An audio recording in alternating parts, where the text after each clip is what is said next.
നമസ്കാരം പ്രശാന്ത് സർ.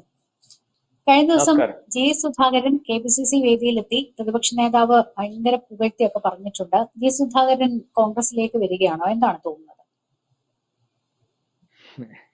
അതെനിക്കറിയത്തില്ല. സുധാകരൻ മാത്രമല്ല ദിവാകരനും ഉണ്ടായിരുന്നു. അപ്പം പുള്ളിക്കിപ്പം വലിയ സ്വീകാര്യതയാണ്. മനോരമയുടെ സ്വീകാര്യതയുണ്ട്, പിന്നെ കോൺഗ്രസ് നേതാക്കന്മാരുടെ സ്വീകാര്യതയുണ്ട്.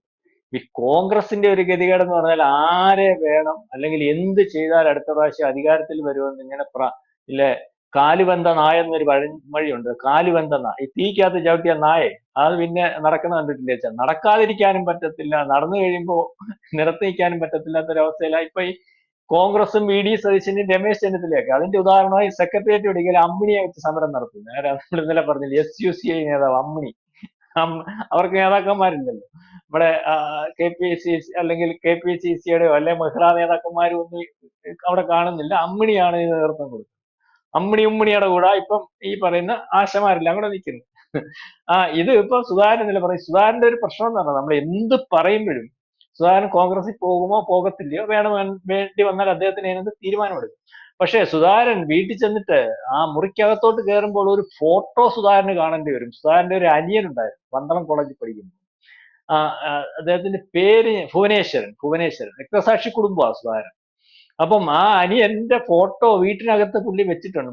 മാത്രമല്ല അദ്ദേഹത്തിന് ഏറ്റവും കൂടുതൽ പാർട്ടിക്കകത്തെ മുതിർന്ന നേതാവിനുപരി ഏറ്റവും കൂടുതൽ ആൾക്കാർ ബഹുമാനം കൊടുക്കുന്നത് ഈ പറയുന്ന ആലപ്പുഴയിലും അല്ലെങ്കിൽ കേരളത്തിലുടനീളം ഒരു സ്വന്തം അനിയൻ പാർട്ടിക്ക് വേണ്ടി രക്തസാക്ഷി ആയതിന്റെ ഒരു ബഹുമാനം പുള്ളി കിട്ടുന്നുണ്ട്. അപ്പൊ രക്തസാക്ഷി കുടുംബത്തിന് ഭുവനേശ്വർ രക്തസാക്ഷി കുടുംബം പന്തളം കോളേജിൽ പുള്ളി പഠിച്ചുകൊണ്ടിരിക്കുമ്പോൾ കോളേജിന്റെ മണ്ടയ്ക്ക് നിന്ന് ഇദ്ദേഹത്തെ എടുത്ത് നിരത്തിട്ടിട്ട് വെട്ടിക്കൊല്ലുകയായിരുന്നു കോൺഗ്രസ്സുകാർ. ഈ കോൺഗ്രസ് നമ്മൾ വിചാരിക്കുന്നത് പോലെ അത്ര മോശമായ കക്ഷികളൊന്നും അല്ലായിരുന്നു.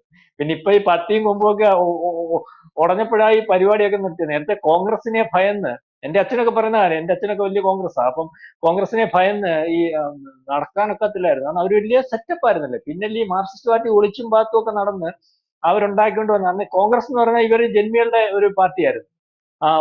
നായന്മാർ ഏറ്റവും കാശുള്ളവരെല്ലാം കോൺഗ്രസ്, ക്രിസ്ത്യാനി ഏറ്റവും കാശുള്ളവരെല്ലാം കോൺഗ്രസ്, ബാക്കി പാവത്തങ്ങളെല്ലാം പഴയ കാലമായി പറഞ്ഞത്, അല്ലെങ്കിൽ അവർ സീറ്റും. അപ്പൊ ഇവർക്ക് ഇവരുടെ മുമ്പ് പിടിച്ചിരിക്കാനൊന്നുമില്ല. ഏതെങ്കിലും വഴിക്ക് വന്നാലും കമ്മിറ്റി കൂടിയാലും ഒക്കെ എടുത്തിട്ട് അടിച്ച് നശിപ്പിച്ച് ഓടിച്ചുകളയും. മാത്രമല്ല ഏറ്റവും കൂടുതൽ ഈ KSU, ഇപ്പൊ KSU പാവം അയ്യോ ഈ SFI എന്നൊക്കെ പറഞ്ഞ് ഇപ്പൊ SFI വലിയ അക്രമവും അല്ലെങ്കിൽ അനീതിയും മറ്റു കാര്യങ്ങളും നടത്തുന്നു. ഈ മരിച്ച വിദ്യാർത്ഥി സംഘടന അല്ലെങ്കിൽ ആ സെറ്റപ്പിൽ മരിച്ചവരുടെ എണ്ണം നോക്കുമ്പോൾ ഇപ്പോഴും KSUക്കാർ കൊന്നതിന്റെ എണ്ണമാണ് കൂടുതൽ. അപ്പൊ മനസ്സിലാവുന്നുണ്ട്. അപ്പം അതേ രീതിയിൽ ഒരു കാലം ഉണ്ടായിരുന്നു കോൺഗ്രസിന്റെ ഒരു കാലം. കാരണം അടൂര്, എന്റെ പ്രദേശത്തെ അടൂരും മണക്കാലയും ഒക്കെ ഒരു കാലത്ത് വൈകിട്ട് കോൺഗ്രസ്സുകാർക്ക് മാത്രം നിൽക്കാവുന്ന ഒരു കാലമുണ്ട്. ഇപ്പൊ നേരെ തിരിച്ച് അവന്മാർക്ക് നിൽക്കാൻ വയ്യാത്തൊരു കാലം കൂടി.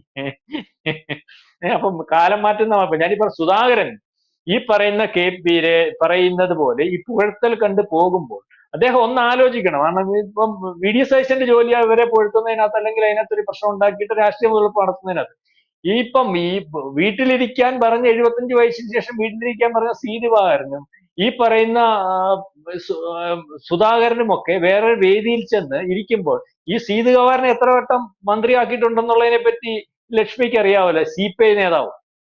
ഇപ്പം നടക്കാൻ വയ്യാതെ വന്നപ്പോ 80 വയസ്സായപ്പോ തൽക്കാലം ചേട്ടൻ വീട്ടിലോട്ടിരിക്കാൻ പറഞ്ഞ് പാർട്ടി തീരുമാനം അനുസരിച്ചാണ് വീട്ടിലിരിച്ചത്. അതിനു മുമ്പ് എന്നും MLA ആയിട്ടുണ്ട്. വളരെ കൂടുതൽ സമയം എപ്പോ അധികാരത്തിൽ വന്നാലും അദ്ദേഹം മന്ത്രിയായിട്ടുണ്ട്. അതുപോലെ തന്നെ ഇദ്ദേഹത്തിന്റെ അവസ്ഥ 2 വട്ടം അദ്ദേഹത്തെ മന്ത്രിയാക്കി. അതിന് മുമ്പ് ഇരുന്ന പോസ്റ്റുകൾ എന്ന് പറഞ്ഞാൽ എല്ലാം വലിയ വലിയ പോസ്റ്റുകൾ. എത്ര ഇതിന്റെ ചെയർമാനായിട്ട് പുള്ളി ഇരുന്നിട്ടുണ്ടെന്നറിയോ? ഒരു വലിയ വലിയ പദവികൾ കൊടുത്ത് ഇരുത്തിയിട്ടുള്ള ആൾക്കാർ. ഇപ്പൊ 75 വയസ്സ് വന്നപ്പോൾ പുള്ളി മാറിയിക്കാൻ പറഞ്ഞ അടുത്ത തലമുറ വരുന്നു പറയുമ്പോൾ അന്ന് തൊട്ട് പുള്ളിക്ക് അസ്വസ്ഥയാണ്. പുള്ളി ഓരോ കാര്യങ്ങൾ ഇൻഡയറക്റ്റ് ആയിട്ട് കവിത എഴുതുക, പാട്ട് പാടുക, അല്ലെങ്കിൽ എവിടെയെങ്കിലും ചെന്ന് കാര്യം പറയുക, ഇതെല്ലാം പുള്ളിക്ക് ഒരു വിഷയമാണ്. അപ്പൊ അത് നമ്മള് ഈ പറയുമ്പോൾ അതിനകത്ത് കുഴപ്പമുണ്ടെന്നുണ്ടെങ്കിൽ അത് അദ്ദേഹത്തിന് സാധിക്കുന്ന രീതിയിൽ എന്നെ തിരുത്താൻ നോക്കണം. അല്ലെങ്കിൽ പുള്ളിയുടെ പണി നിർത്തിപ്പോയതല്ലേ, പുള്ളി ഇനി എങ്ങനെയും മാറ്റുന്നതായിരിക്കണം. അപ്പം ഈ രീതിയിൽ ആ പാർട്ടി ഏറ്റവും കൂടുതൽ തവണ MLA ആക്കിയിട്ടുള്ള ആളാണ്. എനിക്ക് തോന്നുന്നൊരു 3-4 തവണ പുള്ളി MLA. ഇപ്പൊ ഈ തീരുമാനം വരുന്നതിന് മുമ്പ് കണ്ടിന്യൂസ് ആയിട്ട് മത്സരിക്കുന്ന ആൾക്കാരാണല്ലോ തോമസ് ഐസക്കും സുധാകരനും ഒക്കെ. 2 തവണ തുടർച്ചയായിട്ട് മന്ത്രിയാക്കിയിട്ടുള്ള ആളാണ്. അപ്പൊ ആ രീതിയിലേക്കുള്ള ഒക്കെ കാര്യങ്ങളുണ്ട്. പിന്നെ ഇനി കോൺഗ്രസിൽ പോകുമെന്ന് ചോദിച്ചാല് ഒരു കാര്യവുമില്ല കോൺഗ്രസിൽ പോയിട്ട്. ഇപ്പോഴും നമ്മൾ പറയുന്നതെന്ന് പറഞ്ഞാൽ ഒരു കാര്യമില്ല. പുള്ളി കോൺഗ്രസിൽ പോയാൽ ഒരു പക്ഷെ പുള്ളി അടുത്ത പ്രാവശ്യം കോൺഗ്രസിന്റെ സ്വാധീനം ഉപയോഗിച്ച് അവിടുന്ന് പുള്ളിയെടുത്തൊക്കെ വെച്ചിട്ട് ജയിക്കുമായിരിക്കും. പക്ഷെ കോൺഗ്രസ് ഈ പറയുന്ന ഏതഭ്യാസം കാണിച്ചാലും അടുത്ത പ്രാവശ്യം ആ കോൺഗ്രസ് അധികാരത്തിൽ വരുന്നതിന് വേണ്ടിയുള്ള സാധ്യതയില്ല. കാരണം അതിനകത്ത് അധികാരത്തിൽ വരുന്നതിന് ജനത്തിന്റെ ഇടയ്ക്ക് ഒരു സ്വാധീനം വേണമല്ലോ. അല്ലെങ്കിൽ ജനത്തിനിടയ്ക്ക് സ്വാധീനം ഉണ്ടാക്കുന്ന രീതിയിലേക്ക് പ്രവർത്തിക്കാനുള്ള പാർട്ടി വേണമല്ലോ. അപ്പം ആ സംവിധാനങ്ങളൊന്നും ഇല്ല നമ്മൾ ഈ പറയുമ്പം. പിന്നെ മാത്രമല്ല ഇവർക്ക് എടുത്തു കാണിക്കാൻ പറ്റുന്നത് എന്തുണ്ട്? ഇവരിപ്പോ ഇതിനകത്തെ കുഴപ്പങ്ങൾ ചൂണ്ടിക്കാണിക്കുമ്പോൾ ഈ 6 മാസം 1 കൊല്ലം കൊണ്ട് CPM ചെയ്യാൻ നോക്കുന്നത്, ഇപ്പൊ എഴുതി വെച്ചോ രശ്മി, CPM ചെയ്യാൻ നോക്കുന്നത് ഇവർ ഈ പറയുന്ന പ്രശ്നങ്ങളെല്ലാം ഇവർ പിടിച്ചുകൊണ്ട് വന്ന പെൻഷൻ, അവർ പെൻഷൻ ഒരു 200 250 രൂപയുടെ കൂട്ടി സമയമാവുന്നതിന് മുമ്പ് 1 മാസം മുമ്പ് തീരുമാനിച്ച് അത് കൂടെ കൊടുക്കും. ആർക്കാ? ഈ സാധാരണക്കാരന് പെൻഷൻ. പിന്നെ റോഡിന്റെ വിഷയം പറയുന്നത് റോഡ് കറക്റ്റ്. പിന്നെ നമ്മുടെ ഇപ്പൊ ഈ ചൂരൽമലയിലെ വിഷയം അല്ലല്ല, ഈ ഉരുൾപൊട്ടൽ വിഷയം ഉണ്ടല്ലോ, ആ വിഷയം നിങ്ങൾ നോക്കിയോ, ആ ഇലക്ഷൻ സമയം ആകുമ്പോഴത്തേന് ആവശ്യ അവിടെ ആവശ്യത്തിനുള്ള വീടും സംവിധാനവും ഒക്കെ വെച്ചിട്ട് അവിടെയും ആ രീതിയിലുള്ള ഒരു നീക്കുമൊക്കെ ഉണ്ടാകും. അപ്പം വീണ്ടും അധികാരത്തിൽ വരുന്നതിന് വേണ്ടിയുള്ള എല്ലാ സാധ്യതകളും, മനുഷ്യൻ എന്ന് പറഞ്ഞ മറവിയാ, ആ അവസാന ഘട്ടത്തിലെ കാര്യങ്ങൾ എന്താണെന്ന് നോക്കിയിട്ടാണ് ഈ മനുഷ്യൻ വോട്ട് ചെയ്യുന്നത്. അല്ലെങ്കിൽ ഈ 1 മാസത്തെ പ്രചരണം മതി വൃത്തിയായിട്ട് പ്രചരണം ചെയ്യാൻ അറിയാവുന്നത്. അന്നേരം ഇതുവരെ എന്തിനകത്തൊന്നും വ്യത്യാസമില്ല. പിന്നെ കോൺഗ്രസിന് ഇപ്പം ഉള്ളൊരു കുഴപ്പമെന്ന് പറഞ്ഞാൽ കോൺഗ്രസിന് ഈ പഴയ പരമ്പരാഗത വോട്ടില്ല. നമ്മൾ മുമ്പേ പറഞ്ഞതുപോലെ പഴയ ഈ ആൾക്കാരുണ്ടല്ലോ, 10, 60, 65 വയസ്സുള്ള പഴയ ജന്മിമാരായിട്ടുള്ള നായന്മാരും അല്ലെങ്കിൽ ക്രിസ്ത്യാനികളും ഒക്കെ ആയിരുന്നു അവരുടെ അടിസ്ഥാന വോട്ട്. ആ വോട്ട് ഇപ്പൊ ഇല്ലല്ലോ. ആ വോട്ടൊക്കെ മൺമറഞ്ഞു പോയി. ഇപ്പോഴത്തെ പിള്ളേരുടെ പുതിയ വോട്ടുകളാ. അപ്പൊ അടിസ്ഥാന വോട്ട് എന്ത് വിഷയം വന്നാലും മിണ്ടായിരുന്നാലും കിട്ടി അധികാരത്തിൽ വന്നുകൊണ്ടിരുന്ന വോട്ടില്ല. പിന്നെ ഇതിനകത്ത് ഏറ്റവും വലിയൊരു പ്രശ്നം എന്ന് പറഞ്ഞാൽ ഇവരെ സഹായിച്ചുകൊണ്ടിരുന്ന ഒരു ന്യൂനപക്ഷം പൂർണ്ണമായിട്ട് ഇവരിൽ നിന്ന് മാറുക. ഇവരുടെ ഈ 30% വരുന്ന മുസ്ലിം വോട്ടുകൾ എന്ന് പറയുന്ന വോട്ട്, ആ വോട്ടിനകത്ത് നോക്കി ബാക്കി ഈ പറയുന്ന 15% വരുന്ന ക്രിസ്ത്യാനി ഉൾപ്പെടെയുള്ള പ്രശ്നം. ക്രിസ്ത്യാനിക്ക് പാർട്ടിക്കകത്ത് ഇപ്പൊ നേതാവില്ല കോൺഗ്രസിനകത്ത്. അത് നേരത്തെ മാണിയുടെ രൂപത്തിലും ജേക്കബിന്റെ രൂപത്തിലും അല്ലെങ്കിൽ ഉമ്മൻചാണ്ടിയുടെ രൂപത്തിലും ഏക്കാനിയുടെ രൂപത്തിലും ഒക്കെ ഉണ്ടായിരുന്നു. ഇപ്പൊ അതില്ല. പിന്നെ മാത്രമല്ല അവർക്കുണ്ടാകുന്ന പ്രശ്നങ്ങൾ, അവരുടെ വിഷയങ്ങൾ ഏറ്റെടുക്കാനോ കേൾക്കാനോ ഇന്ന് കോൺഗ്രസിനകത്ത് ആളില്ല. അത് കേട്ട് കഴിഞ്ഞാൽ ഈ പറയുന്ന മുസ്ലിം ലീഗിന് പ്രശ്നം വരുമോ, അവർക്ക് അതിർത്തി വരുമോ എന്നുള്ള പേടിയുണ്ട്. അപ്പൊ അവരുടെ മാത്രം വോട്ട് കേന്ദ്രീയം, അവരുടെ ഈ വോട്ടെന്ന് പറഞ്ഞാൽ ഈ പറയുന്ന 30% വോട്ടുണ്ടെന്ന് പറയുമ്പോഴും ഇത് ചില ജില്ലകളിൽ മാത്രം ഒതുങ്ങി നിൽക്കുക. അവിടുത്തെ ചില വേണ്ട, ബാക്കിയിടത്തുള്ള വോട്ട് ഈ ബാക്കി ചില സമുദായത്തിനൊക്കെ സ്വാധീനിക്കാൻ പറ്റുന്നത്. അപ്പം കോൺഗ്രസിന് ഇവര് പറയുന്നത് പോലെ ഈ ന്യൂനപക്ഷം സഹായിച്ച് അതിനകത്തൊരു പ്രശ്നവും വരാതെ ഈ പറയുന്ന ഏറ്റവും വലിയ ന്യൂനപക്ഷമായിട്ടുള്ള ന്യൂനപക്ഷവും പിന്നെ പരമ്പരാ വോട്ടും കൂടെ ഒക്കെ കിട്ടി അധികാരത്തിൽ വരും, ഭരണവിരുദ്ധ വികാരം കൊണ്ടൊക്കെ അധികാരത്തിൽ വരും എന്നൊക്കെ വിചാരിച്ച് നിൽക്കുകയാണ്. പക്ഷെ അതിനൊക്കെയുള്ള സാധ്യത വളരെ വിദൂരമാണ്. കാരണം ഇപ്പൊ തന്നെ 99 സീറ്റിൽ മത്സരിക്കുന്ന CPM, ഈ പറയുന്ന നമ്മൾ ഓരോ മണ്ഡലത്തിലോട്ട് ചെല്ലുമ്പോൾ VD സതീശനെ ഇപ്പൊ എന്ത് പ്രശ്നം വന്നാലും തോൽപ്പിക്കാൻ പറ്റത്തില്ല. അയാൾ അവിടുത്തെ ജനകീയം അല്ലേ, അവരാരും നോക്കത്തില്ലല്ലോ. ഈ പറയുന്നത് പോലെ കോൺഗ്രസ് ആണോ കമ്മ്യൂണിസ്റ്റ് ആണോ. കരുനാപ്പള്ളി കഴിഞ്ഞ പ്രാവശ്യം മഹേഷ് കോൺഗ്രസിനെ ജയിക്കുന്നു. എവിടെ മൊത്തം തരംഗമായിട്ടുള്ളിടത്തും അല്ലെങ്കിൽ ഇരുന്നപ്പോഴും മഹേഷ് എങ്ങനെ അവിടെ ഈ പറയുന്ന 30,000 വോട്ടിന് ജയിച്ചത്? ഈ UDF-നെതിരെ എന്ന് വെച്ചാൽ അയാൾ അവിടെ ആ ജനത്തിന്റെ ഇടയ്ക്കുണ്ടായത്. അപ്പൊ ഈ ജനത്തിന്റെ ഇടയ്ക്കുള്ള ജനപ്രതിനിധി അത് കോൺഗ്രസിന്റെ ആയാലും കമ്മ്യൂണിസ്റ്റിന്റെ ആയാലും തോൽപ്പിക്കാൻ പറ്റത്തില്ല. അങ്ങനത്തെ ജനപ്രതിയായിട്ട് CPM-ന്റെ എല്ലാ ജനപ്രതിനിധികളും നിൽക്കും. നമ്മൾ ഓരോ മണ്ഡലത്തിൽ പരിശോധിക്കുമ്പോൾ ഈ 99-നകത്ത് ഒരു 10, 20 അങ്ങ് തോറ്റുപോയാലും നിൽക്കുമല്ലേ, വീണ്ടും അധികാരത്തിൽ വരാനുള്ള LDF-ന് അധികാരത്തിൽ വരാനുള്ള MLA-മാരുണ്ടല്ലോ, 71 പോരെ.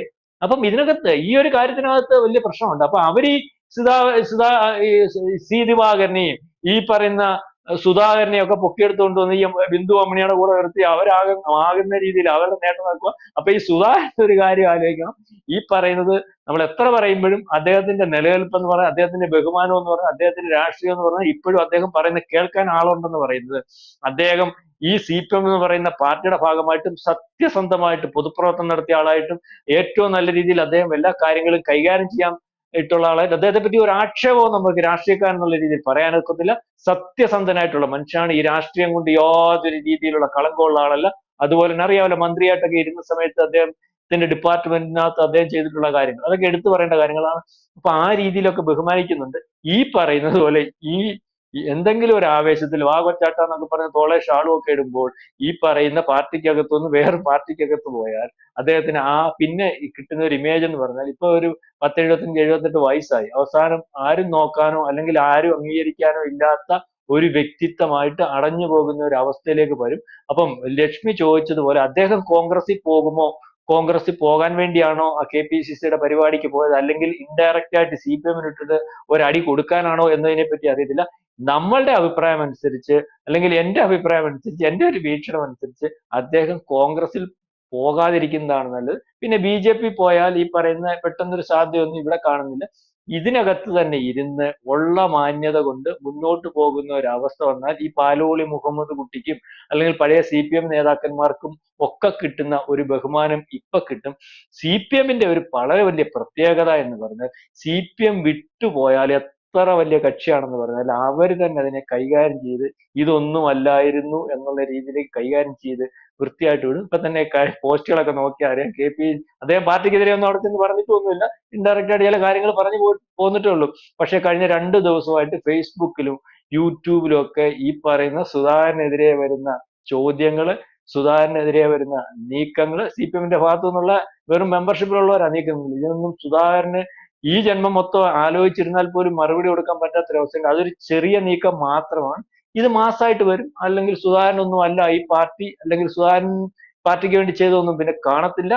സുധാകരന് വേണ്ടി പാർട്ടി ചെയ്തത് മാത്രമേ കാണത്തുള്ളൂ. ആ രീതിയിലേക്ക് വരും. ഇപ്പം സുധാകരൻ, നമ്മൾ ഈ പറയുന്ന പോലെ സുധാകരനും ചില കുഴപ്പങ്ങളുണ്ട്.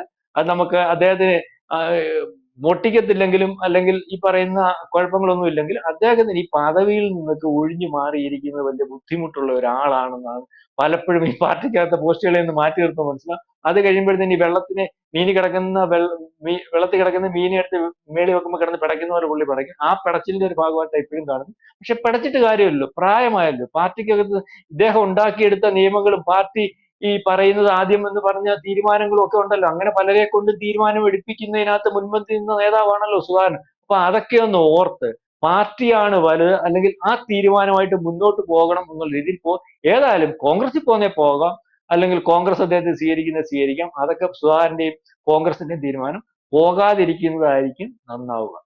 കൂടുതൽ വാർത്തകളും വിശേഷങ്ങളും നിങ്ങളിലേക്ക് എത്താൻ ABC മലയാളം സബ്സ്ക്രൈബ് ചെയ്യുക, ബെൽബട്ടനും അമർത്തുക.